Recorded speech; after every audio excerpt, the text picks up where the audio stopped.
Dans le paddock, on continue à discuter de l'avenir de Ferrari et de la direction technique à prendre en vue du nouveau cycle réglementaire. Parmi les plus critiques, Juan Pablo Montoya ne mâche pas ses mots. Selon l'ancien pilote colombien, la Scuderia devrait cesser de concevoir la monoplace pour Charles Leclerc et commencer à l'adapter à Lewis Hamilton. Si tu aimes cette vidéo, mets un like pour me soutenir. Commençons maintenant. Bien que le monégasque soit en train de disputer ce que, selon Frédéric Vasseur lui-même, est sa meilleure saison en Formule 1, pilotant souvent au-delà des limites d'une SF25 techniquement déficiente, Montoya a exprimé une position claire lors de son podcast Montoya S, produit par AS Colombie. Pour le moment, Ferrari ne se concentre pas sur l'huile, mais s'ils veulent être compétitifs en 2025, ils doivent développer la prochaine voiture, en tenant principalement compte de ses besoins, pas de ceux de Charles le monoplace adapté au Leclerc. Gagner quelques courses ne suffit pas pour remporter un championnat du monde.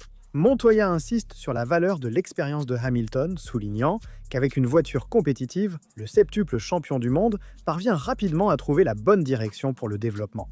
Grâce à sa capacité d'analyse technique et à la clarté de ses indications à l'équipe, Lewis sait exactement ce qu'il faut pour améliorer une voiture, a-t-il ajouté. Mais il a aussi émis des doutes sur l'ambiance interne à Maranello. C'est un environnement politique complexe qui a sans doute étonné Hamilton. Il pensait qu'en Ferrari, tout serait fait selon ses désirs, pour qui il est et pour ce qu'il représente. Mais l'ego des personnes est toujours un facteur compliqué à gérer. La conclusion est claire. Pour lutter pour le titre, Ferrari ne peut pas se permettre un autre développement neutre. Il faut un choix de Camponetta, et pour Montoya, ce choix s'appelle Hamilton. Mattia Binotto est revenu parler de Ferrari, et encore une fois, il n'a pas choisi la demi-mesure, après plus de 30 ans au sein de l'écurie. L'ancien directeur d'équipe a commenté avec froideur la situation actuelle de Maranello et l'arrivée de Lewis Hamilton, laissant entendre que, pour lui, ce choix ne représente pas une décision stratégiquement sensée pour l'avenir. Binotto a dirigé la Ferrari de 2019 à 2022, occupant simultanément les rôles de directeur d'équipe et de directeur technique, avec une approche fortement centralisatrice. Une gestion qui a connu des moments de croissance, mais aussi des choix techniques et politiques souvent controversés. Avec un projet qui, en 2025, a déjà produit des résultats intéressants par rapport aux seuls 4 points récoltés en 2024. L'écurie helvétique a déjà quadruplé son butin après seulement 9 courses, montrant des signes concrets de progrès opérationnel, surtout lors des arrêts au stand et dans la gestion de la course. En parallèle, Mattia Binotto observe de loin ce qui se passe à Maranello et n'épargne pas ses critiques. Il a affirmé qu'il n'aurait jamais engagé Lewis Hamilton, le considérant comme un pilote exceptionnel mais désormais en déclin. Il a suggéré qu'il était trop tard. Cela aurait été utile il y a des années, mais aujourd'hui c'est un choix symbolique, pas fonctionnel. Et sa position est devenue encore plus tranchée après ce qui s'est passé lors du Grand Prix d'Espagne. Voir une Sauber, celle de Hülkenberg, dépasser sur la piste la SF25 de Hamilton, même avec des problèmes au redémarrage après la voiture de sécurité, a donné l'impression d'un paradoxe technique. Dans la comparaison entre le présent et le futur, Binotto est catégorique. Hamilton représente le passé, tandis que Max Verstappen est le pilote idéal sur lequel toute équipe devrait miser. C'est la référence absolue et le plus complet que tous voudraient dans leur stand.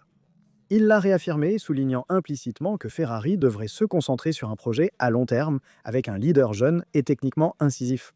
Et pourtant, contrairement à d'autres anciens de Ferrari qui ont préféré ne pas commenter publiquement après leur départ de Maranello, comme Alison Costa ou Stella Binotto, il a toujours maintenu une relation directe et critique avec le monde de Ferrari.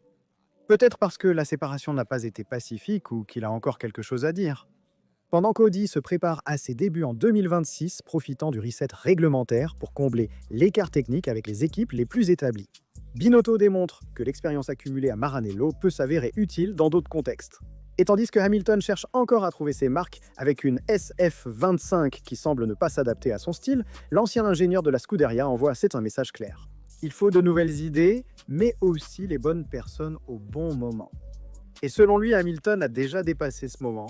Les débuts de Lewis Hamilton chez Ferrari restent l'un des sujets les plus discutés dans le paddock après les 9 premières qualifications de 2025. Le septuple champion du monde a encore du mal à s'adapter à une SF25 qui semble loin de son style de pilotage idéal. Mais il y a ceux, comme Carlos Sainz, qui connaissent bien les dynamiques internes à Maranello et ont voulu prendre la défense de son ancien rival de stand. Dans une interview accordée à Mando Deportivo, l'Espagnol, aujourd'hui pilote Williams, a tenu à préciser à quel point il est complexe, même pour les grands champions, de s'intégrer rapidement dans une nouvelle équipe. Changer d'équipe n'est jamais simple. Je l'ai fait 5 fois dans ma carrière, et à chaque fois, j'ai dû lutter contre l'idée qu'un pilote doit être immédiatement compétitif. Les attentes sont très élevées, mais la réalité est différente. Sainz a cité des cas connus comme Daniel Ricciardo chez Renault, puis chez McLaren, où les difficultés d'adaptation ont été sous-estimées, tout comme c'est le cas aujourd'hui avec Hamilton. Il ne s'agit pas de trouver des excuses, mais de saisir un processus qui nécessite du temps, une maîtrise du véhicule et une harmonie avec l'environnement technique. Maintenant que même un septuple champion du monde a du mal, il a ajouté que beaucoup commencent peut-être à comprendre ce que je disais déjà il y a des années, en parlant de sa propre expérience personnelle. Carlos Sainz est revenu sur l'année 2022, une année où il a eu des difficultés avec le nouveau règlement technique introduit en Formule 1. Les premières courses ont été ardues. Le pilotage agressif à l'entrée des virages, avec un usage prononcé du frein, était typique. Du Volantin s'accordait mal avec l'avant de la Ferrari, mais avec le temps, il a réussi à trouver la clé. À mi-saison, j'ai trouvé la solution Paula Silverstone Austin Spa. En 2023, j'ai gagné des courses. La différence, c'est la capacité de s'adapter même quand la voiture ne te facilite pas la tâche. Sainz a ensuite expliqué qu'il préfère instinctivement une monoplace stable. Sa conduite naturelle produit beaucoup de survirages et cela s'amplifie avec un avant trop réactif. Si tu me donnes une voiture stable, je suis tout de suite rapide. Si elle est nerveuse, il me faut plus de temps, mais j'y arrive quand même. C'est ce qui s'est passé avec la Ferrari 2022. Au début, elle était à l'opposé de mon style, mais j'ai fini par en tirer le meilleur parti. C'est la preuve concrète de la progression possible d'un pilote, je crois. Parmi les voitures qu'il a le plus appréciées dans sa carrière, Sainz a cité avec affection la McLaren, avec laquelle il a débuté en 2019, et la Ferrari de 2021. Dans les deux cas, le feeling a été immédiat. Mais c'est justement pour cette raison qu'il considère comme une valeur ajoutée d'avoir réussi à performer, même avec des monoplaces plus difficiles à interpréter. Alors que Hamilton cherche encore l'équilibre avec sa nouvelle Ferrari, le message de Sainz est clair. L'adaptation est un parcours technique et mental qui ne peut pas être ignoré. Et si même un champion comme Lewis met du temps, alors peut-être que c'est le système lui-même qui doit recalibrer ses attentes. Le début de saison 2025 pour Lewis Hamilton chez Ferrari s'avère bien plus complexe que prévu. Après 12 ans chez Mercedes et 6 titres mondiaux remportés avec l'équipe de Brackley, le septuple champion du monde se retrouve maintenant à affronter l'un des moments les plus délicats de sa carrière. L'adaptation se fait dans un contexte technique et organisationnel complètement différent. Mis à part la victoire lors de la course sprint en Chine et le podium à Miami, toujours au format sprint, les résultats dans les courses pendant l'ordre principal ont été décevants. Avec Charles Leclerc constamment plus incisif et un feeling jamais vraiment développé avec la SF25, lors du récent Grand Prix d'Espagne, Lewis Hamilton est parti devant Charles Leclerc, mais il a reçu l'ordre de l'équipe de le laisser passer. Cela met une nouvelle fois en évidence une hiérarchie interne fluide, mais en réalité défavorable à l'anglais. Ses communications radio, de plus en plus tendues avec l'ingénieur Riccardo Adami. Et ses déclarations publiques, empreintes de frustration, ont mis en lumière un malaise qui va au-delà d'un simple problème d'adaptation. La transition d'un leader d'équipe absolu à une figure en quête d'équilibre technique et environnemental n'est jamais simple, même pour un septuple champion du monde. David Coulthard, ancien coéquipier de Mika Häkkinen et pilote McLaren pendant une grande partie de sa carrière, a commenté la situation avec lucidité lors d'une intervention sur Channel 4. L'Écossais a reconnu toutes les difficultés rencontrées par Hamilton lors de sa première année en rouge, mais il a également relevé des signes positifs dans sa performance à Barcelone. Au début, il n'avait pas le rythme, mais à mi-course, il a égalé les temps de Leclerc. C'est là qu'il semblait enfin trouver un peu de confiance avec la voiture.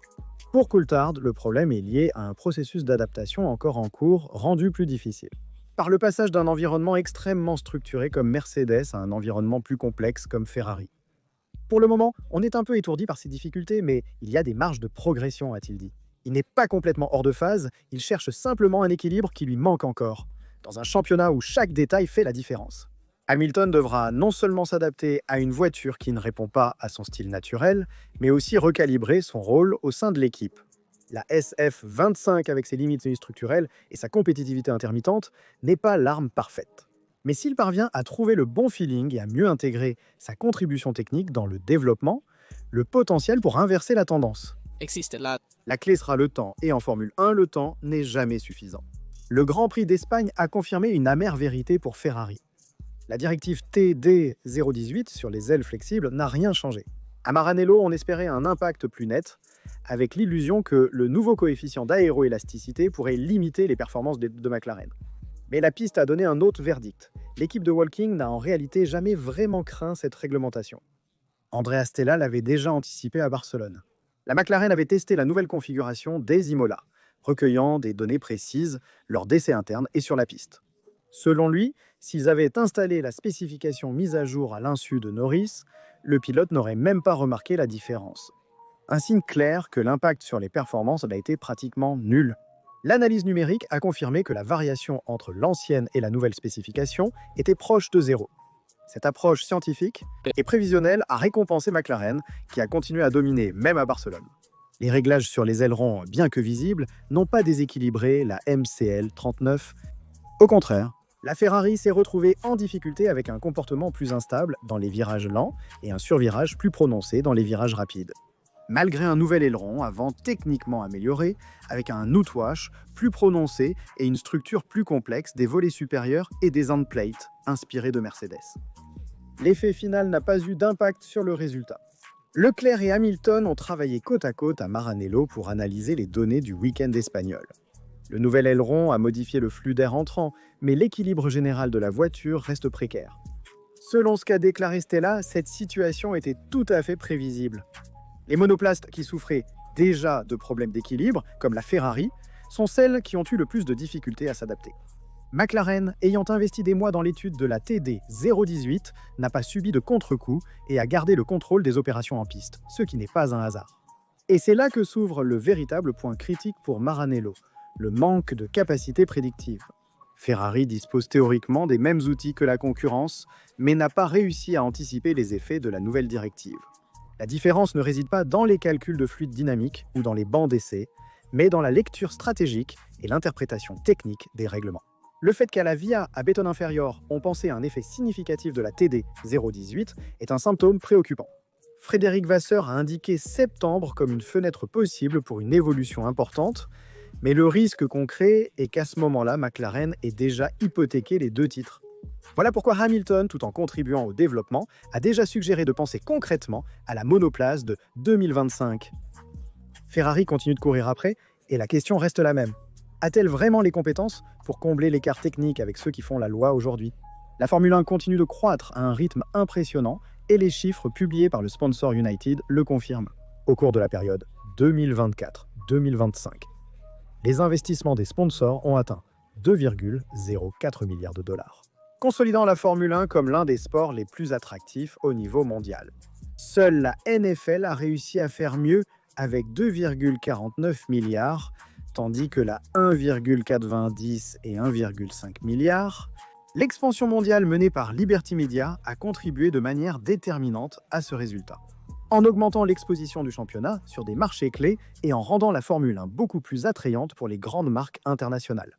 Les équipes gèrent actuellement 340 accords actifs avec 319 marques, avec une valeur moyenne par contrat d'environ 6 millions de dollars. En tête du classement, il y a Mercedes qui mène avec 550 millions de dollars récoltés auprès des sponsors.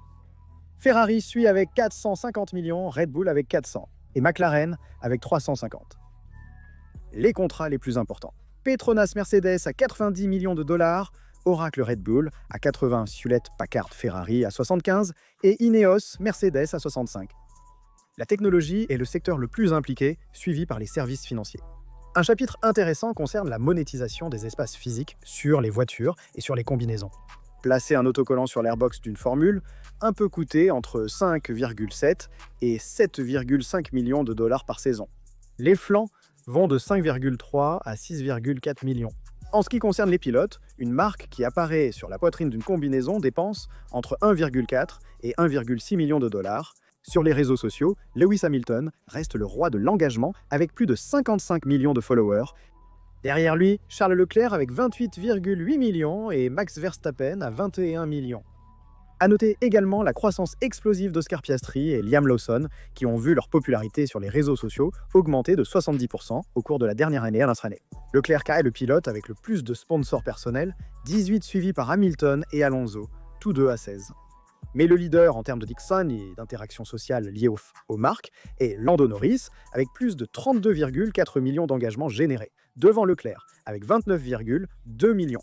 Le lien entre la performance sportive, la visibilité numérique et le retour économique n'a jamais été aussi direct. Dans la nouvelle ère de la F1, les victoires se jouent de plus en plus en dehors de la piste. La Formule 1 s'approche de l'une des révolutions réglementaires les plus radicales de son histoire, mais les contradictions internes au système deviennent de plus en plus évidentes. L'un des points clés concerne la question des essais. Depuis que les essais privés ont été interdits en 2009, dans le but de réduire les coûts et d'égaliser les chances. Les écuries se sont adaptées entre simulateurs, calcul de fluide dynamique et des limites plus strictes. Mais le retour sous une forme déguisée des Test Previous Cars a ravivé le débat. À partir de 2024, les équipes sont autorisées à effectuer des essais avec la monoplace, conçus selon les règlements des 3 années précédant la saison en cours. Actuellement, il est possible de conduire des voitures de 2022. Une dérogation utile pour faire rouler les jeunes pilotes, mais que les équipes exploitent à des fins bien plus larges. La Fédération internationale de l'automobile a tenté de mettre un frein en introduisant à partir de 2025 une limite maximale de 21 jours par équipe et 1000 km par pilote à répartir sur 4 sessions. Mais le système demeure perméable. Ces tests Previous Cars ne sont pas inclus dans le plafond budgétaire, car ils n'ont pas d'impact direct sur les performances des voitures de l'année en cours. Le résultat, les écuries multiplient les séances sur piste avec une flambée des coûts que l'on voulait éviter. Alpine et Aston Martin ont récemment roulé à Monza, Ferrari a continué à tester à Fiorano. Pour se relayer au volant, on retrouve des noms comme Douane, Aéron, Miata, Arthur Leclerc et David Rigon. Mais combien d'entre eux feront réellement leur début en Formule 1 ? Souvent, ces kilomètres parcourus sont plus utiles au développement ou à la progression des pilotes. Pendant ce temps, les essais Pirelli pour les pneus 2025 se sont déroulés à Montmeló, le lundi après le Grand Prix, profitant de la logistique du week-end pour limiter les coûts. Mais pour d'autres équipes, amener une monoplace à Monza pendant 3 jours engendre des coûts bien plus élevés. La réflexion revient donc à son origine. Ne vaudrait-il pas mieux, à ce stade, réintroduire des essais collectifs programmés, centralisés, réglementés et partagés ? Un nombre limité de journées d'essais officielles organisées en Europe, après les Grands Prix ? Cela réduirait la pression logistique, permettrait une efficacité économique et offrirait une vitrine publique pour les fans. Aujourd'hui, la Formule 1 court le risque inverse de se refermer sur elle-même, alors qu'elle se prépare à une année 2026 pleine d'incertitudes techniques. Selon les rumeurs, les premiers essais de l'année prochaine se dérouleront à huis clos. L'inquiétude est réelle, la crainte que les nouvelles monoplaces puissent s'avérer instables, lentes ou difficiles à développer. Fermer tout à une étape aussi délicate n'est pas la solution. Transparence et courage sont nécessaires. Liberty Media et la Fédération internationale de l'automobile devraient envisager d'abolir les tests Previous Cars tels qu'ils sont actuellement structurés et de les remplacer par des séances collectives réglementées. Non pas pour niveler la grille, mais pour garantir un processus de développement plus logique, durable et cohérent. En 2025, l'enjeu dépasse le nouveau cycle réglementaire. C'est la crédibilité technique de la catégorie reine qui est en jeu. Le Grand Prix d'Espagne à Barcelone a rendu le sourire, bien qu'amer, à Fernando Alonso devant son public. Le double champion du monde est revenu dans les points avec une 9e place, mettant fin à une série négative qui durait depuis 8 courses. Un petit signe de réveil, dans une année 2025 jusqu'ici compliquée pour Aston Martin. Mais pour Alonso, l'Espagne a toujours été une terre de contrastes, de joies immenses et de longues attentes. C'est justement sur ce circuit, en 2013, qu'il a remporté sa dernière victoire en Formule 1 au volant de la Ferrari. Depuis lors, 12 années se sont écoulées entre-temps. Une retraite temporaire entre 2019 et 2020 de 109 courses sans victoire. Et une carrière qui, à presque 44 ans, semble défier toute logique. Avec 32 victoires sur 410, Grand Prix disputé de 2001 à aujourd'hui, Alonso reste l'un des talents les plus purs de sa génération. Mais cette série négative l'a justement poussé à Barcelone, à la 2e place absolue du classement des pilotes, avec le plus grand nombre de courses consécutives sans victoire.